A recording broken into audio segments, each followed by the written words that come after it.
you know, I'm rather into my reptiles and I love the ocean as well. And something I haven't brought to you yet is an episode on sea snakes. So let's do a deep dive into our sea snakes of Western Australia. Here we go. First thing that strikes me here is how packed with life it is. Even on the bare sand and between larger critters, every centimetre is covered in networks of snails, hermit crabs and their crisscrossing tracks. Whoa! My first sea snake! What a stunner! Of the at least 8 sea snake species here, this looks like the elegant sea snake, Hydrophis elegans. Like all sea snakes, these guys are part of the front-fanged venomous Elapidae family of snakes, and also like all other sea snakes, are live bearers, with litters of up to 30 babies recorded. This is a younger individual, hence these brilliant patterns. Adults get big. They were thought to max out at 2 metres, but more recently have been recorded up to 2.6 metres long. I think being young is also making him shy. None of the legendary curiosity in this one. He just wants to be left alone. I dare say he's come to the surface to breathe for this burst of energy. Generally, sea snakes can hold their breath for about 30 minutes, though some species have adapted to stay underwater for hours and hours. Okay, let me quickly show you this stunning pattern in the sunlight. Oh, okay. Well, off you go then. Bye, buddy. Alright, let's see what else we can find.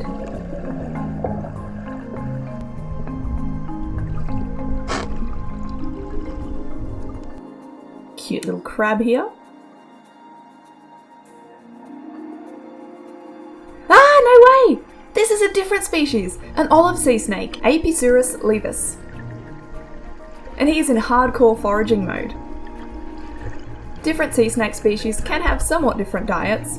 The elegant we just saw loves eels among other things, while these olive sea snakes eat not just a variety of fish, but also on occasion fish eggs, and even fish heads and offal. Look at that big buff head. He honestly reminds me more of a mulga snake or king brown than the elegant sea snake we just saw.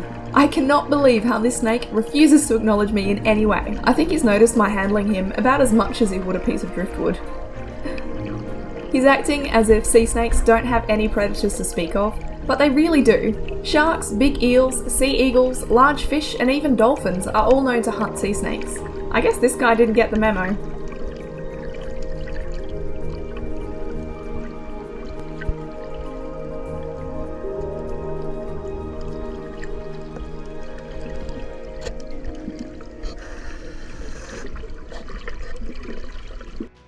Okay, here I accidentally filmed as a time-lapse, but I think it kind of works.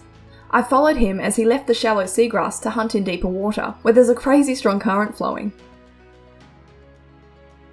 This fish doesn't seem to remember it has predators either.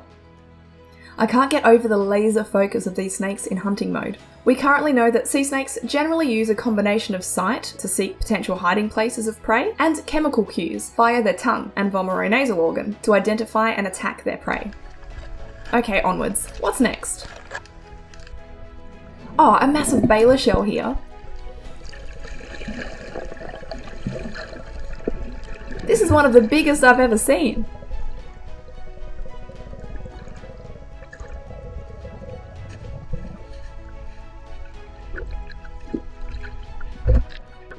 Whoa, another sea snake! Hang on, this one doesn't look so shy. Ah, hello, buddy! This looks more like the ultra-curious nature sea snakes are known for, and that I've been hoping to encounter. Hello!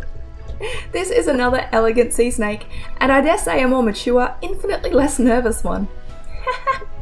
I'm quickly realising he's fascinated by my shiny GoPro lens.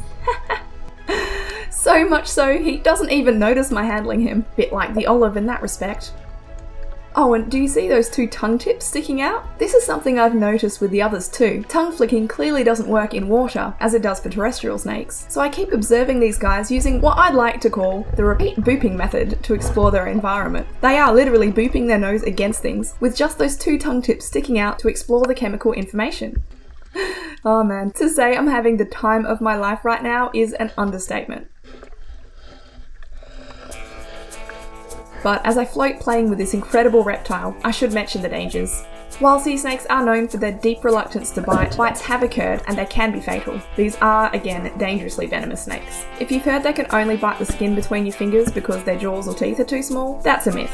Like all snakes, they can open their jaws to at least a 150-degree angle. And again, they're elapids, front-fanged snakes. It's not that they can't bite, it's just that you have to be really mean to them to make them do so. Most bites occur to fishermen handling them roughly when the snakes are already under intense stress. If you ever encountered a sea snake yourself and it showed this level of curiosity, the best thing you could do would be to remain still and calm until it got bored and carried on its way. And maybe cover up your GoPro lens. Here he's noticed my mask is also quite shiny, and I'm receiving my first ever sea snake kisses. But not as interesting as the camera lens. I don't actually have words for how much joy this experience is bringing me.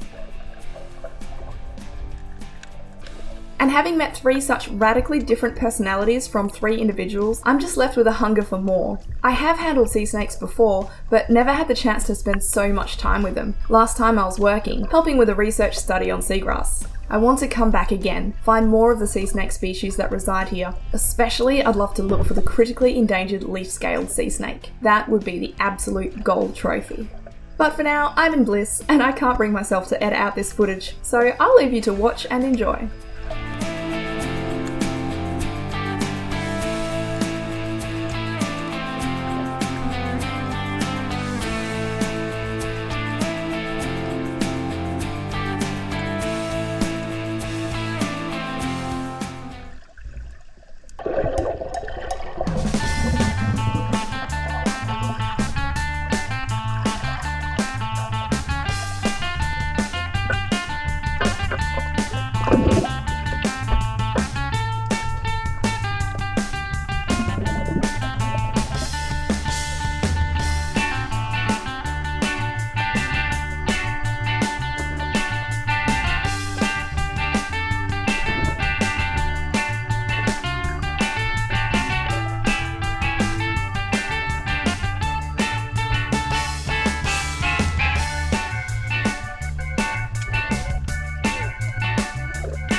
Finally time to go. That was mind-blowing. Well, the sun is getting low in this beautiful sky on our very last night of the trip.